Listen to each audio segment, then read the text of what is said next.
Hello, I'm Diana Rigg. I play Lady Olenna Tyrell. Hi, I'm Lena Headey. I play the Queen of Compassion, Cersei Lannister. And I'm Alex Graves. I play the director of the episode. I was just thinking about how the first time I read this episode, I thought, God, nothing really happens.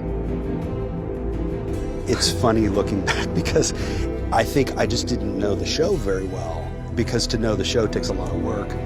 And because I didn't understand what was going on, I had to kind of talk and research and get into it. And I suddenly realized, oh my God, this is totally undoable. How am I ever going to do this? The thing that makes it all sort of doable at the end of the day is how well written it is and how incredible the actors are. Because it then just sort of became effortless fun to go to work with everything we were trying to do and just watch Lena and Diana go. And I think it's also fun to watch all of these actors doing incredible work. I mean, I can say that I'm a big fan of both actresses who are on the line. You would never know that people could be so professional and polite while all these horrible things were going on camera. Anyway, so please interrupt me at any chance if you want to. I will want to talk about Nikolaj and Lena once we get to Nikolaj in the Mud. I absolutely love the theme music. I think it's brilliant. Yeah. It's so relentless, and it's much like the story. It's sophisticated. It has a civility to it that is an odd mix with the show, and it works really well.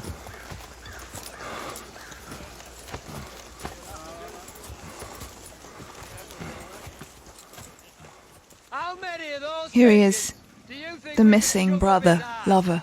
Yes, exactly. It's funny to direct Nikolaj because no matter what the scene is, whether it's about his hand or Brienne or anything, it's always about Lena. And for weeks, I would be lying in the mud with him or someplace going, so, Cersei's waiting for you. Get back. And we'd be talking about her. Someone help him! This huge mud pool that I made for Nikolaj. The crew stared at me when I said, no, it has to be muddy, or we have to make this huge, huge mud pool here, and we did. And the only person who understood why the mud pool had to be there was Nikolaj. And the first thing he said was, oh, thank you, great, good. Because this is just so much about taking an unbelievably ruthless and powerful character and humiliating him in a way that we never would have thought possible.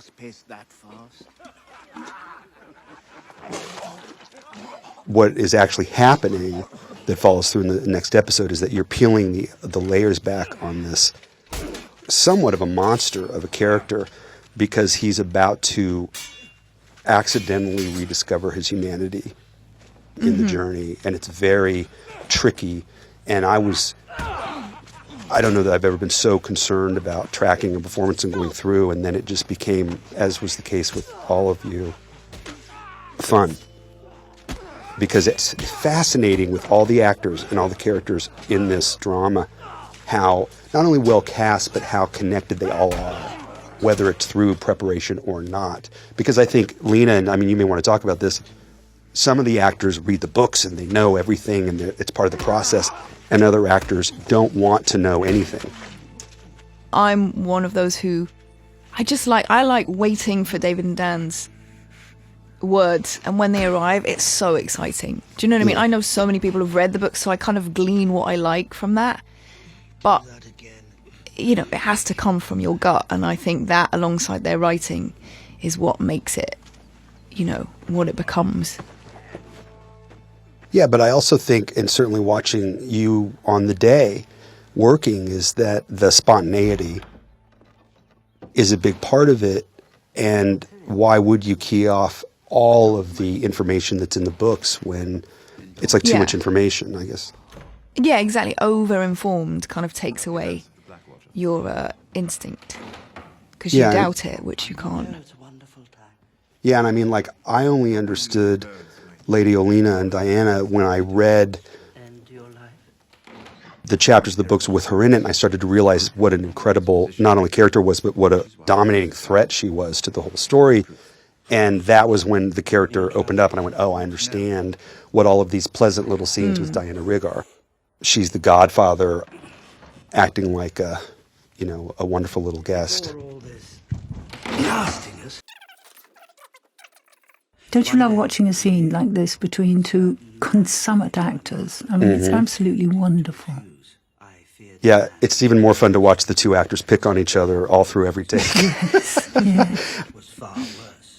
These two actors are fairly friendly and are so talented that part of running the scene for them was to sort of criticize and pick on each other while they were saying the words. And I mean, Peter would literally receive a line and say, is that how you're going to do that? And then keep going. And you had to try not to laugh, but it kept their juice up and it kept the energy up. And you look at the length of this scene, and like Peter has to listen for 7 minutes, which is really hard to do.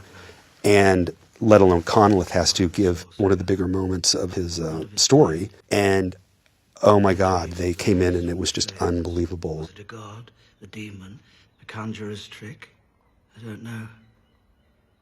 But the sorcerer called. I saw Con playing in the West End in a play this summer. Well, this spring. Lucky you. And he was so, so good. And that's the wonderful thing about this series. You can step out of the series and onto the stage. But, another thing about the writing here is that, look at, this scene is, I don't know, 4 minutes long or something. It was, I think, 9 pages in the script in terms of just typing it out. And nothing was cut. But I got the scene, it was in another episode, and they moved it into my episode the week before I started shooting, and this was the first day of shooting. And I read it, and I was like, what is this box? And again, David and Dan, managed to write this very, very long scene where you wouldn't take a word out in the build and the time to understand and learn about Conleth, and then earn the reveal of the sorcerer. And I've never heard anybody talk about how this scene was slow. No. Well, it's the cutting, isn't it?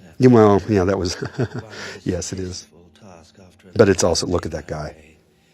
And the breakdown of, oh, I just want to mention this to you, all the way to, I've been through a lot. You can see in his face, like the past this guy's had. And then Gemma Jackson, the production designer, said to me, really early in the process, she said, oh, I'm going to put a mirror here. Is that all right?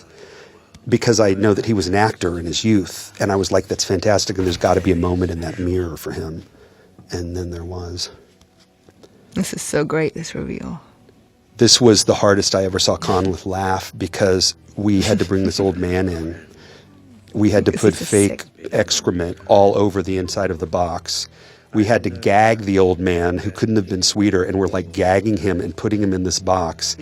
We put the box on, and I run over after the first take and give him a direction, and all of a sudden you hear this from inside the box, and I think Conleth laughed for 20 minutes. Like, he just it was hilarious. Can I ask a question about the snow, which when I watched it, is it all added? Yeah, okay. This scene that you're watching is 70-degree bright sunshine all over the forest, and the poor and wonderful director of photography had to tent the first 30 feet of what you're seeing, and then we had to readjust the frames a bit, because just above this are evergreens in the sunshine. And this is called Craster's Keep, and I was walking around to the Irish crew going, it's Craster's Beach, you guys, give me a break. This is Which country are we talking about? Ireland. We're in Northern Ireland. This is Ireland. Just north of Belfast. The one sunny day. Yeah, on an unbelievably sunny 3 days, which is not fair at all. The pigs are real, and so was their shit. And it was a very smelly set. But it's so fun. All these guys, all of the young guys in the scene, man, they come in and they're like, I'm standing in the shit. I know my lines. Let's go. And they're just so gung-ho and ready to do it. And they're wonderful. And how many of these characters are you supposed to track, and yet you really understand each one? I love Hannah Murray, who plays Gilly. She's so wonderful. Yeah. This relationship, Sam and Gilly. Yeah. Sorry.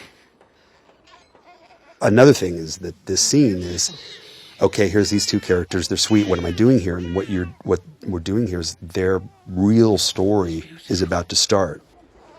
Does he have a name? No. You're going to give him one? Why? Oh, it's so great.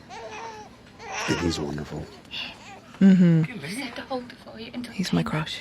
you back Teddy. I don't want your stupid thimble. He's the sweetest. Yeah, I had a crush, but I have to say I had a crush on this baby. There are a lot of cute babies. This is a really cute baby. Did you audition babies? We did, yeah. We did audition babies, and those who couldn't get off book were... Tell me something. What were you looking for? The face. There had to be a lot of him in that face. A baby that's afraid of White Walkers. Mm-hmm. Yeah, we tormented the babies in the audition process. Not really. Anyway, young Bran. So, this tree is funny. We had to find the tree, and they were taking me to look at another tree, and we were walking down this way, and that tree was there. And I said, "This is it. There's no other tree." We barely got the shot before sunset. It was horrible. Bran and the Raven is a funny story because, so much of the story is he's just getting dragged across the continent.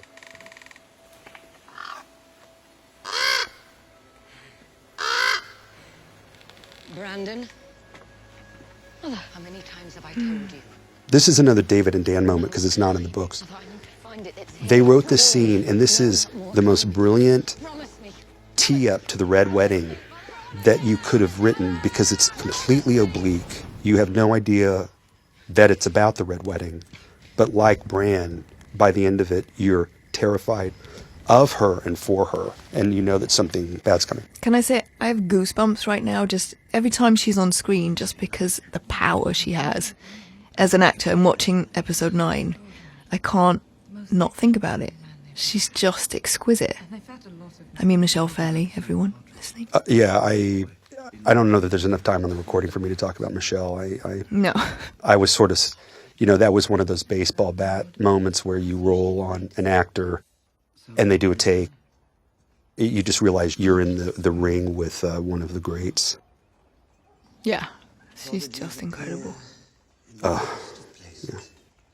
And what did Littlefinger say about this loss of... This was a scene written later to help set up Roz's death by Joffrey and to clarify that she was sneaking information to Varys. Enduring love of the Lady Arryn and the title that comes with her. Can I put in a word for the lighting? Is that Yes. all it takes to make It's something not everybody notices, particularly not on the television screen. They might on a film. But the lighting in all the episodes is absolutely exquisite. If you notice the moulding on the cheeks and the source of the light one side and the wonderful, wonderful shading on the other, it's brilliantly done. Of course. It's worth telling the audience that comes from somebody who knows. And the thing about the DPs on the show and Annette Hammock, who lit this, is that everybody who works in this business gets worn down by you have to make the day and there's only so much money, and it becomes very much about that for a lot of people. And I think one of the reasons Annetta is so special is that she's never been able to stop caring, and she will stare at an actor. Speaking as an actor who is very much subject to the lighting, if you get good lighting, it's like swimming in warm water. And if you get hard, harsh lighting, it's like cold water, and you don't do your best. No, it's true. You're very right, Diana. That's great. Speaking of Lena and Diana, Here we go. this is their cathedral. This was your problem, wasn't it? You solved it brilliantly. The space and the grandeur of this place. And having half of it. Yeah. Yeah, exactly. Yeah. Hats off to Gemma Jackson. Gemma designed the set, and I got there. I turned to Gemma, I said, I think this is incredible. It's also easy because this scene, I love this scene because of the two of you and the two characters. Because we're getting to know Diana a little bit, and Diana is getting to know Lena a little bit, and maybe more than we realize. And then Lena ultimately senses that and is smart enough to be quiet and move on. It's like taking a walk through history. You're watching two of the smartest, most diabolical people in the story bump into each other. And what's interesting is that I in the dialogue, actually reach out and show sympathy for her, which is, of course, cover for all sorts of stuff. Mm-hmm. Yes. Fairly predictable tragedies. Hunting and drinking. I'm just standing next to Diana Rigg, so I was very happy. I think you were doing a bit more than that. Shower them with good sense. This is another thing about Lena. I mean, I'm going to Lena, get ready because we'll go off on you. You know, you walk in and it's one thing to know a character and it's another thing to watch Lena do a first take. I mean, in a first take, she has the subtext and what's happening so down. And I like to watch Lena because she can go from I'm listening and I don't have an issue to I have an issue and nothing changes on her face. And she's doing it behind her eyes, which is the most difficult thing I've seen, not knowing anything about acting, to do. And it's effortless. She pulls it off. And watch the Blackwater episode of the show if you want to see an actress give a profoundly interesting performance on anything. So, sorry, I'll stop, but it's a pleasure. What about the young? Aren't they good? Here we go. My great son. Please. Goodness. Tell us about Jack. He's so wonderful. I love Jack as a human being because he's one of the smartest, most sensible, kind people I've ever met. And he plays an evil little shit so well. Everyone I speak to despises him. And I'm like, if you met him, you'd fall in love because he's kind of wonderful. I do hope he doesn't carry that through the rest of his days. Yeah. The character. I met one of the other directors is David Nutter, who had done the show before I did, so I met with him to talk about it, and I said, tell me about the cast. Typical directors talking. And he said, well, I should tell you about Joffrey first. And I said, yeah. And he goes, he is the nicest guy on the set. He's the sweetest, most wonderful person you've ever met. And it was true. And I guess the point, in a way, is that this young man is one of the most gifted natural actors out there at the moment. And he's very serious and he's ready to go, but you would never know that he was Joffrey. Isn't he studying classics and religion at university? Oh, yeah. He's going to college. Theology, he wants to be. Classics and theology at university. Yeah. Yeah, he said he's done with acting. He wants to be a theologian. That's it. Isn't that wonderful? Yeah. Not even interested in it. Well, he has a choice. No, he does classes during the week, and then he comes up and plays Joffrey for an hour, and then he goes, it's amazing. He's really a something. balanced life. Yeah, that is. And we skipped Natalie Dormer, or haven't gotten to her yet. I'd worked with Natalie right before she got this role, and then I came over to work with her, and I can only say that, again, one of the smartest young women, really, and actresses I worked with. They said my father knew what they were doing to me. She's got a really tough role to play because she could be such a sort of bitchy, evil, manipulative character, and she manages to play what the character's meant to be, which is that she is by necessity surfing the politics of this world, but she has compassion and she is a human being, and she lets her grandmother do the rest. She's feeling her way, isn't she, and watching and learning. And you're helping her. Yeah. But without I think it's the matriarchal part is watch and learn from me. Do you see what I mean? It's sort of almost incidental. No, learn from example. Who's the actor here with Alfie? I don't know his name, which is terrible. Because he's amazing. Yeah, he's amazing. That is Ewan Rion playing Ramsay brilliantly. He was very hard to find. I mean, we looked for that actor for a very long time, and when he walked in, it was over. He's just brilliant and horrifying. He is brilliant and creepy, and it only gets worse from here. Now, Alfie Allen is, this terrific character of a guy, and when we did this scene, he was felt the pressure of, having a monologue and his own dramatic moment. I think he's just so gorgeous in the scene because he's committed so many crimes, made so many mistakes, and is such kind of a loser. Murdered those boys. And this confession couldn't have gone better. And he was so relieved when it was over. He was just effervescent. He was glowing. There's that thing about Theon who, the character is so desperate to be accepted by anybody into anything that he's so gullible.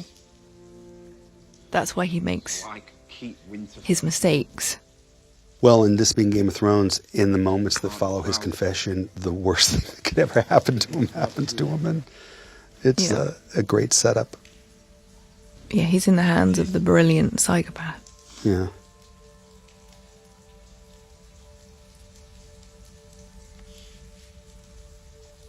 My real father lost his head at King's Landing. It's so funny. This is another thing about the writing, is that what you're not seeing in a great way, like you wouldn't in a novel, is that this is Ramsay Bolton and Roose Bolton's out with Robb, and the Boltons are actually sneaking up through the season to take total control. And the crescendo is the murder of the Starks at the Red Wedding. I think what you were saying about the recognition of the writing is that, David and Dan do it so beautifully and seamlessly that it seems effortless. Yeah, and I think people just accept, which is a compliment and yet frustrating. No, if you want your friends to be celebrated, it's very frustrating. Mm-hmm. And it is just the thing of you're reading the books and then you get the scripts, and it's really a marvel. I'm going to ask a question from left field. How do you deal with ravens? Well, are they trained? They are trained. All the animals. Because they're clever birds, aren't they? They are, and I dealt with it in this way, which is that I designed my shot to have the raven be the same size as it was in the previous season, and I took that footage and just put it in my own background so I didn't have to work with the raven. Oh, I see. I don't work with birds. I don't like it. You're anti-ravens. I am against ravens, and I'm not afraid to say it. And what about wolves? Did you have to work with the wolves? No, you don't. But you design. This is horrible. You design what you want the wolves to do. Yeah. You tell everybody what you want them to do, and then they have to go shoot the wolf plates in February while you're off doing something else. Oh, you're probably sunning yourself in Costa Rica, aren't you? That's how I work. It's so thank God for them for post-production. But here we go with Gwen and Nikolaj. I love this relationship. Yeah. He is thinking of Lena and wanting to be there. He's feeling the failure. He's not sure what his future is without his hand. And then Gwen, this sort of bizarre, tall female, we think, knight, becomes the biggest obstacle he's sort of bumped into. And she gives him a bunch of shit. And all she's trying to do is make him pick up that bread and eat so that he won't die that night. And that look is to say that she succeeded. And she's relieved because she saved him. This is why you rehearse. This was a great rehearsal because it was sort of like trying to earn the moment where he gets the bread. And then she's so beautiful here. As a director, Alex, I'm always struck by when you do rehearse, there's a rhythm to a scene, and you've got to find the rhythm, and then it just swings along it just becomes easy. Yeah, I mean, I think the thing that directors have to do, especially in rehearsal, is shut up and stay out of the way. I always feel like it's a very subtle surgical process of like, what aren't they doing? And I think you want to let actors play and you want to let them roll around. And rehearsal for me is always kind of like, hi, how you doing? Let's mess around, but remember these 3 things. And then you walk away. Now here we are. You look so beautiful, Lena. Thanks. Well, that's Annette. Lovely. The old lighting. You wanted to speak to me. The pressure of this. God. This is such an important Cersei moment. And a moment that's never happened. I mean, Lena, you talk about it. I don't want to talk about it. I remember loving it. I mean, I love working with Charles. He's so fucking great and on it all the time. And he kind of, he raises the bar, as it were. And, you know, Alex, you were saying earlier that you felt a great pressure to know everything, and it's so involved, this story. And like you say, so many characters who never-endingly evolve and change. I loved working with you. I found you a great source of knowledge and felt you were just very present and deeply passionate about what we were doing, and it just felt like a great moment of collaboration. So, well, I was faking every moment of it, but I knew that. Yes, and you said as a man who hates a raven cannot be trusted. Yes, actually, Charles wasn't actually there. That's footage of Charles from another season. But yeah, he likes to do a plate. No, he's. Yeah. But he was so funny because he came in and has the whole paper thing down, like top to bottom. Yeah. Not even a conversation. And he's doing the scribbling, and the scribbling was a big part of the scene. Like, he's got to write and write and write, so she's frustrated. And I went in and I said, "Now, Charles, we're doing your side of it, so don't scribble over your dialogue if it's all right. You know, I'd rather you not, so I get a clean track." He said, "Oh, yes, thank you, of course." So from that moment on, every single take we did, 20 more takes, whatever, over the course of the day, every time Lena spoke, the scribbling would stop the millisecond before she spoke. And as soon as she was done, the writing would continue. And he just immediately shifted gears and made a clean soundtrack, but didn't let anything else change in the performances. He's sort of a Stradivarius of actors. She knows how to manipulate him. Good. I wish you knew how to manipulate. And it's another thing that's brilliant about the casting is that he's such a civilized, powerful presence. And this is not a civilized character at all. And that's the contrast that makes it so interesting. And Lena, who's working her tail off on this day, gave the performance in what I call a tunnel take, which is that from the minute I said action, this actor went on the perfect journey of the performance in this take.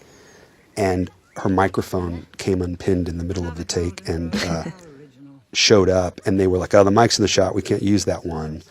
And I went straight to the computer guys and said, "Remove that microphone." And they did. I'm very grateful for that because that was the performance. Here we are with the Queen of Thorns.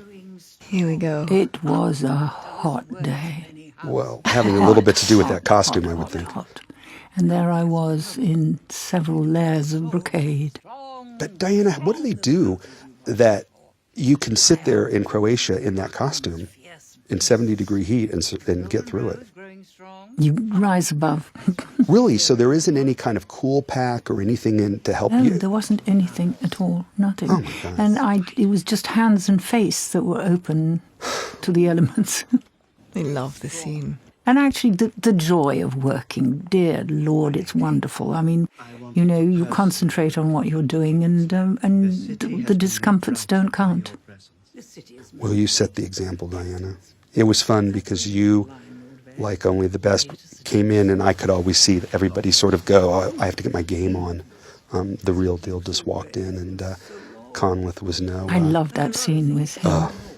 We do bat off each other quite well, don't we? Oh, fantastic. And we also laugh a lot. I think that's half the secret. You're on the edge of actually cracking up. Yeah, he is one of the, if not the funniest, one of the funniest people I've ever met in my life. He's naughty. Yes. Came running to tell you. Why shouldn't I take an interest? She's an Now, see, I mean, look at these costumes. When we were shooting all this, I couldn't bring it up because I was trying to stay focused on the other stuff. But it was like, how are they getting through the day in this layers and layers of blankets? And this was fun because here we turn into what is truly a very political scene, and it's basically a Secretary of State coming to the leader of another country and saying, "I think we need to talk about a conspiracy. And why don't we go into the garden to talk about it?" This is kind of my favorite scene that I've ever done on the show. I loved it, and I was excited to... It was the last one, wasn't it? Yeah. For me.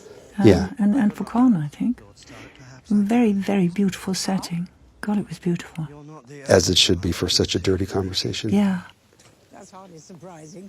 No, it's like I found that walk up to the ocean was on the way to the bathroom one day when I was shooting something else, and I was like, oh, wait a minute, this is where they should stop and get down and dirty. And here he is. This guy, I mean, Connollis is a joy. Why have you come to me with this matter?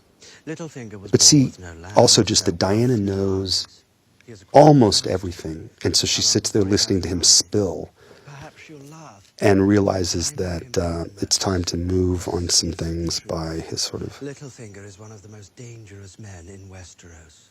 The other thing is that, and this is one of the great things in the writing too, and it goes, I think this also plays a part in Cersei in many scenes, is that they're right about what they're saying. I mean, in the scene with Cersei and Charles, and I kept going over and saying, don't think Charles is right, you're right.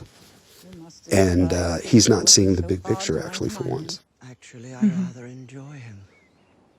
But he would see this country... And this is Connollis sensing the Red Wedding, sensing the power shift coming, and going to Olenna, and it's proof that he's actually has the better interests of the people in mind, and you would never suspect as much. Wonderful, Soph. Sophie's very sweet and very tall. I didn't mean to disturb you. Very tall. She wasn't once, and now she is. Oh, really? So that just sort of... Well, Isaac and Maisie and Sophie have just... We've seen them go from kids to... It's so weird and awesome. And they're all great actors. Wonderful, wonderful natural daylight. Just the softest and gentlest, isn't it? And as you say that, I have to say that the filming of this shot and the end of the scene was screaming to get the scene shot because that cloud bank is taking the sun from their hair. Yeah. And I said cut, and it was gone. Oh, that's brilliant, isn't it? Nature's crazy. kind sometimes, isn't it? Yeah, we barely made it. And this scene was shot before that scene. And then we went down to do that scene, and all of a sudden this bank came in to steal our son in Croatia, and it was scary. These steps are, no human being could walk on these steps. It's rubble. And these two actresses managed to like fake it in their dresses, and you can't imagine what their feet are going through trying to walk over this crumbling rock. But you don't have it in the north. Your skin starts to look like boiled oats, and eventually your face slides off and you die in agony. But that's awful. Do you want to talk about Croatia at all, Lena, and getting to shoot in wonderful Dubrovnik? It's pretty... I mean, I have to say, I've fallen in love with Belfast now. And it's getting to go to Croatia is a treat because it's incredibly beautiful. The light, as you see, the natural light is just glorious. And it's a tad warmer than Belfast, let's just be honest. In the capital, and she'll have to come watch and pretend to be happy that you're queen. Yeah, and there's an absence of weather there.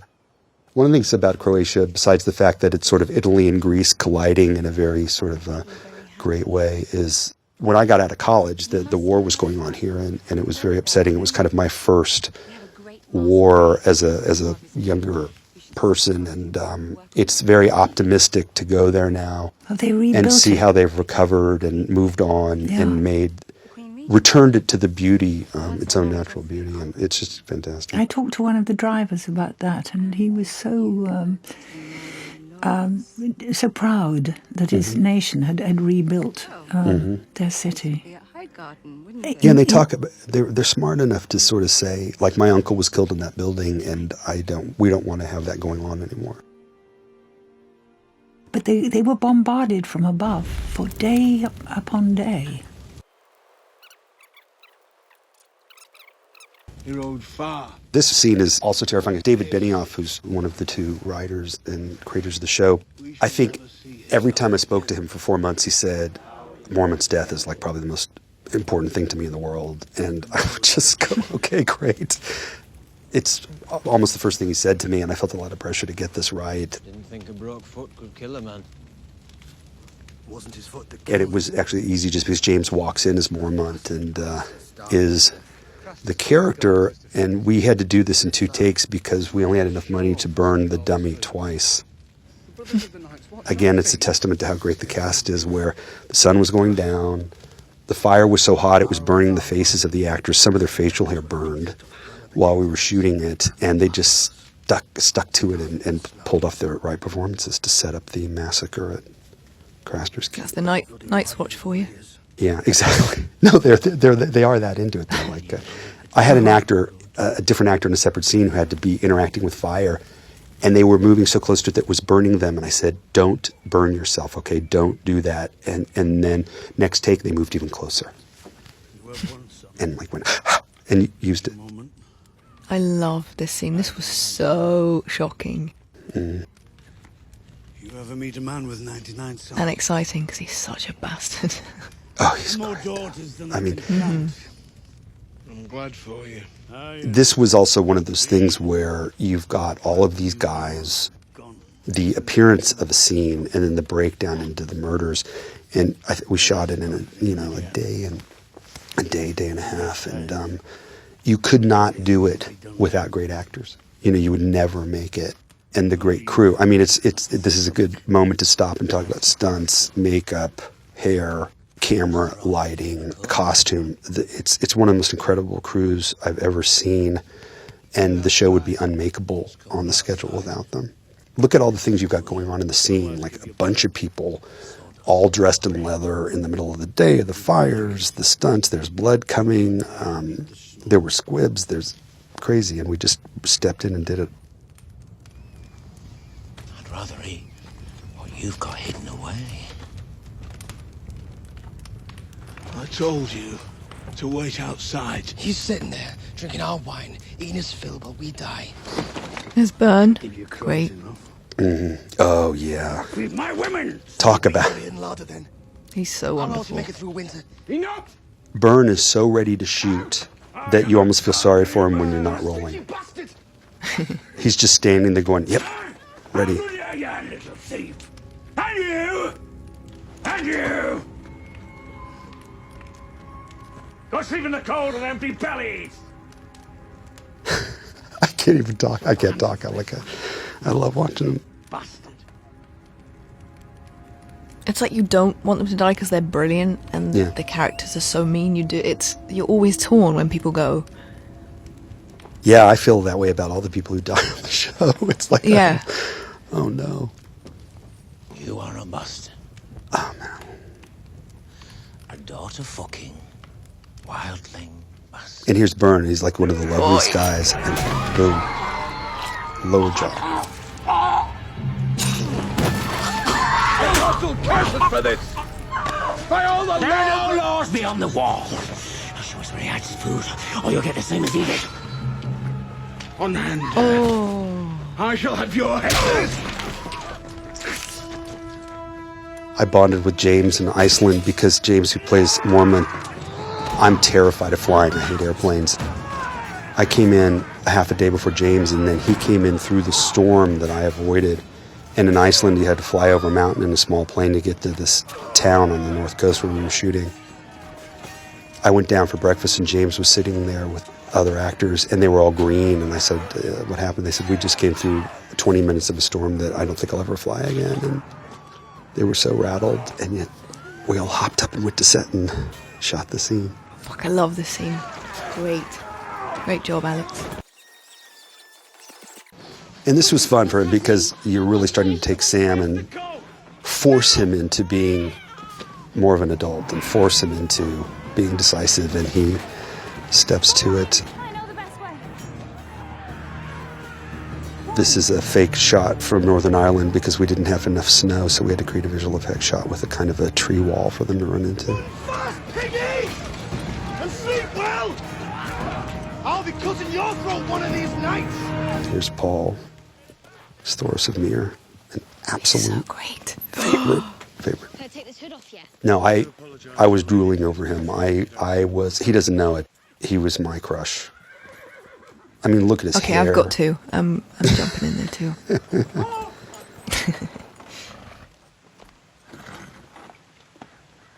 Maisie's nose. What is it? Blackstrap rum.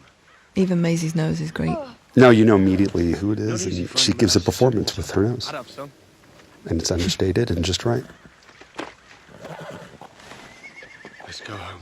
So this is a cave near Enniskillen that we then had to segue into our cave set.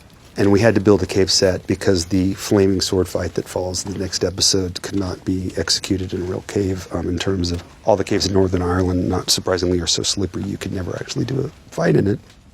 And we have Rory McCann as the Hound. And Rory really stepped up and was amazing in this scene and season, where I think he really realized his place in the story. Just facing off with all these guys was an interesting thing to see him sort of say, it's all a fraud, and I may be a big killer, but I'm not lying about it. And masons.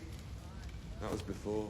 You're still a swineherd. You know, Paul Kaye, who's in large part a comedian, could not have been more focused and dedicated to creating the alcoholic priest that Thoros is, and then all in service to Richard Dormer, the actor playing Beric Dondarrion. Richard Dormer auditioned for the role, and I think I've never seen an audition where I had wanted to have been filming more. He gave the most unbelievable performance in his audition, and, you know, it was over the minute he read, and he came in, and whether it was the sword fight or the scenes, he's got a little bit of Alec Guinness to him, and he was just a joy.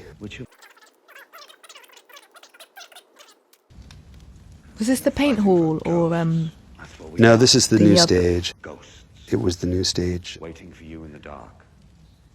You can't see. For those who don't know, the show is shot in the warehouses that they built the Titanic in, I believe, and or painted the Titanic in. And it's always funny to me that the Titanic Museum is right next door, and all of these people going to the Titanic Museum have no idea that Game of Thrones is shooting like 100 yards to the left in these buildings. Reborn in the light of the one true God, as have we all, as would any man who's seen the things we've seen. If you mean to murder me, then bloody well get on with it. Now here Gendry is becoming hypnotized by the Brotherhood. He's about to be pulled into their world and decides not to leave. And there's a beautiful scene in the next episode where he tells Arya he's not going to go on with her. And Maisie's unbelievably wonderful in that scene. And this is really all about Maisie. You're watching Arya Stark. This is, whether it feels it or not, I hope it does, it's her point of view. She's watching this all unfold, and all she wants is justice. And she wants to make sure that they know that he is guilty and should be killed. I never saw them, never smelled them, never heard them bawling. You want to cut my throat? Get on with it! But don't call me murderer and pretend that you're not. You murdered Micah, the butcher's boy, my friend. He was 12 years old. He was unarmed, and you rode him down. You slung him over your horse like he was some deer. This is another thing about the cinematography, is that Annette made the very specific point that she really wanted to use the fires as a light source, which a lot of people wouldn't do, but there's nothing like real fire on faces. It was really difficult because we would have to turn the fire up all the time to light the scene, but everybody grinned and bared it, because you could, just standing in the room, you could see that something really special was happening and that it looked the way it ought to look. I sentence you to trial by combat. You know, nobody walked in and said, we're not going to do that, and turn the fires on. It was like, oh, that'll be better, let's do it. That's another thing about Game of Thrones. I mean, for anybody who's interested in any kind of production, is that, you know, the rule of the day is very much like, how do we do this better? How do we make it as good as it can get? It is not a place where people are talking about any kind of a corporate, uncreative, it's all about money perspective. We're aware of the money, they're aware of the budget, and we're going to stay within the budget, and that's where we stop talking about it. Also, you know, the lighting, like Diana said, it creates such an atmosphere for you in terms of doing what you do, you know, when you're just candle lit and you sink into it and it feels great, as opposed to someone, you know, putting 6 lights on when you're supposed to be in front of 2 candles. Yeah. And it's hard too. I mean, it's hard to figure out the science of lighting. It's such a tricky thing to learn. There are many small cities between here and there. But it's like not being afraid of a little bit of darkness. It just really works. Yeah, you can always tell the ballsy, pardon me, DPs by their lack of fear of darkness. Which, Look at that scene, isn't it wonderful?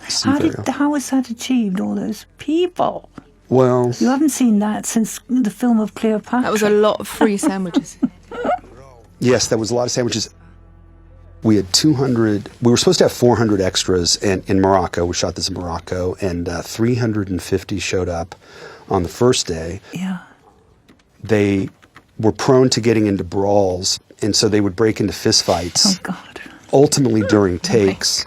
And so they were firing them. We were losing guys by the hour.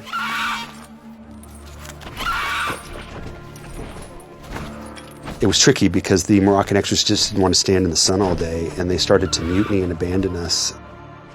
It made it tricky when you needed as many as possible to be walking into the city.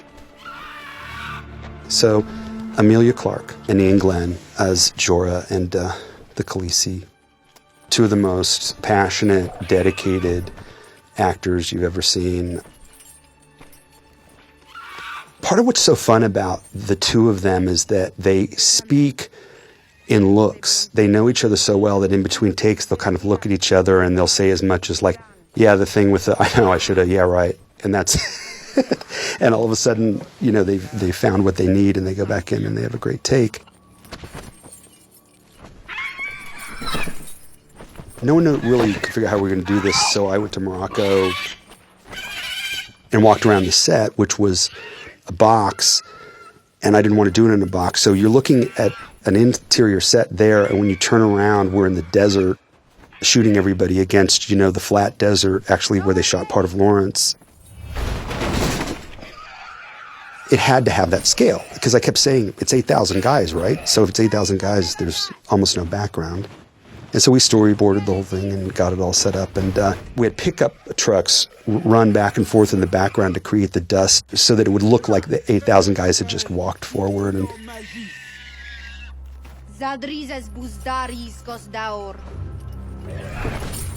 we rehearsed this like any other scene. We walked in with, you know, the 7 key actors and walked through every little moment. And for all the size and scope and effects and technical concern, all that mattered is what is going on between these people in the scene, and we would have been dead without that. Well, it's brilliant. Absolutely brilliant. So is she. She's brilliant. Oh, she's wonderful. Something that just rolled by that we didn't talk about is she goes up and she's got to hand over her children, the dragons, and pretend she doesn't care. And she played it like an experienced 50-year-old actor would, and I was really blown away by her ability to pull it back and be smart and subtle.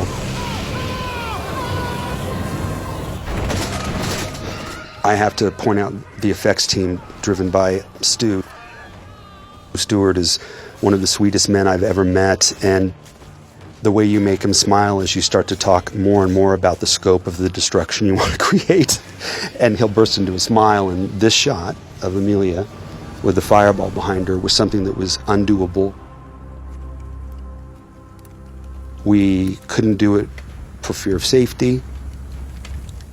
It was not something they wanted to do, and I just said, look, it's a character shot. I said, I don't care about the explosions, but if she's going to deal with Cersei Lannister, she has to stop and kill some people and take over, and she knows it. One of the producers even said when I started the season, they're like, oh, well, they're going to rewrite the scene because, you know, Khaleesi would never do this. And it was like, yeah, absolutely she will. And she has to. So we got the explosives to set it up. Stuart did some tests, and it worked. Well done. Tell me something. Was it Ouarzazate? Where were you? This is Ouarzazate. Yeah. Yeah. And well known to actors all over the world. Thank God for it. Wait, did you get tired of tagine? Yes, I will say I did, and thankfully the chef at the hotel was really good with pizzas, and everyone sort of split the difference. That's good. Now, we had a tough time here because the horse started to jump and bolt. She's supposed to give the speech, and I went over and I said, I'm going to take you off the horse, if you're okay with it, and I'm going to put you on a dolly, and you're going to act, and you're not going to have to worry. Good for you.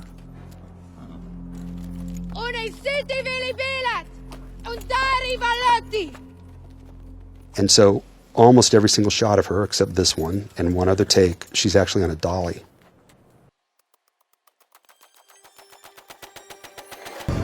And then this was also the funny one because we had the set and I wanted to do this aerial shot, and it was like, there's no way to do an aerial shot. And the effects guys were Steve Colback and Joe really sat back and said, look, if we get a 60-meter crane. We can pretend it's an aerial shot. So we got a 60-meter crane up from some other African country and shot this plate. And the point not being to do a big shot. The point was to say the Lannisters need to look out because this is now getting serious. Very good. What's a couple of dragons, eh? Were you proud of that? You must have been.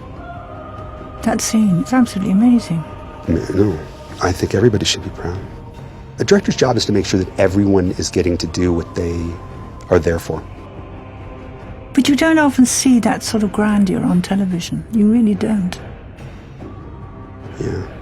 Well, everything's easier when the writing's good. Yeah. So.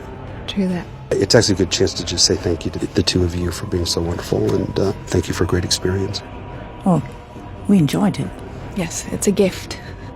I'm sorry to tell you we'll be working together soon. Are you doing 1 and 2, Ellie? I'm doing 2, 3, 8, and 10. Oh my God. So I'm kind of busy and I'm going to go. Okay, bye-bye. Love to you both, and I'll see you soon. Thank you so much. Bye-bye. Bye. See you soon.